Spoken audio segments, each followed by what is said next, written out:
Good morning, boys and girls, and welcome back to our first exciting edition of Unit 7, the American Revolution. All right, it's lesson 1 today. What I need for you to do is find that mentor text, dust it off, dig wherever it may be in some pile somewhere. Or maybe you have it neatly on your desk. But you need your mentor text today, a pencil and a Post-it note. Okay. Our learning goals for today are I can view and discuss multimedia, and I can ask questions about a topic.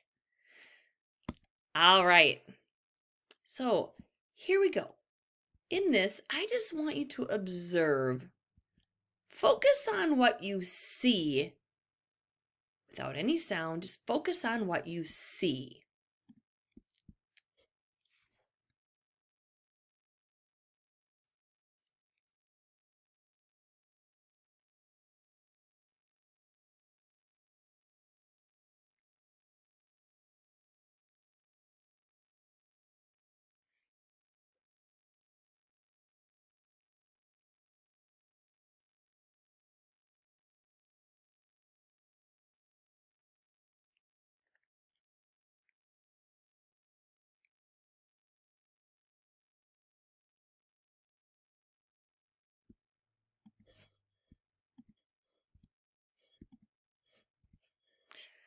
Okay. Awesome. Kind of like when we did our topic the other day where we just looked out the window and focused on what we saw. Here, I want you to listen as you watch and then focus on what you're hearing. Okay, focus on what you're hearing.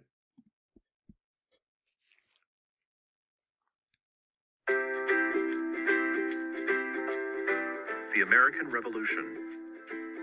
Throughout history, wars, conflicts, and other political upheavals have had considerable impact on those who toil on the home front, on those who fight the battles, where the battles occur, and what happens to those battlefields when the fighting ends. How does conflict shape a society?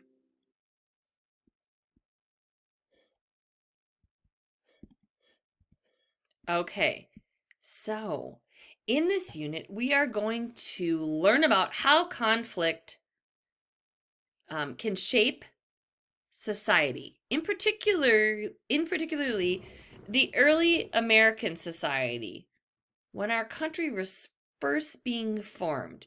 We're going to talk about how fighting and the wars helped to shape society, our community. All right. Let's go through and talk about different types of questions. Okay, I know we've done this before in the past. It's always so much fun to review it. Remember, thin questions. Thin questions, they're easy to answer. You can find the answer directly in your text. They're usually one-word answers, and there's really only usually one right answer. But with thick questions, they're harder to answer. Okay, you need to look and find evidence from your text to find that answer. You have to really think it through, higher level of thinking. And there could be many possible answers to the question. All right, so this painting here shows a large group of men in a room. I know this shows an event from the past because of the clothes that they're wearing and their hairstyles. So you can tell that this is definitely something from way in the past. Okay. What conflict was shaping society at this time? Do you know what that is? Yes. The colonies were trying to fight to get their own freedom to create America. Okay, what opinions do these men have about the issues they are discussing? And I'm sure that there were many, many, many different opinions. So, how does conflict shape a society for our anchor chart? So we've got two different questions there. What conflict was shaping society at this time, which we kind of already knew what that was anyway when we started, because it is the American Revolution. And then what opinions do these men have about the issues they are discussing? All right. Now it says with a partner, you go ahead and do this on your own. Okay. Look at the photo on page 5. Okay, this is what you're going to do. You're going to look at that photo there on page 5. Okay, it's right up on this screen right now. I want you to write a thick question on a Post-it note based on what you see. Okay, whoops. My home phone went off. Spam. Anyway, let's get back to that. So you're going to write a thick question based on looking at this picture right here. Okay, use the sentence starters that I give you as a guide. You don't copy them word for word, but use them as a guide on how to write a thick question. So I put down, what is the woman? What? Why is the woman?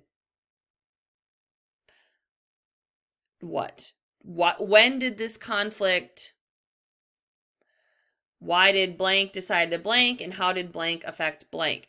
Those are just some sentence starters that I want you to, if you need to use them, grab them. But you're writing a thick question, a question that you have to use evidence for, a question that could have multiple answers. It's not one word that will give you one word won't give you the answer to these. Pause for 5 minutes or however long it takes you, and then restart up.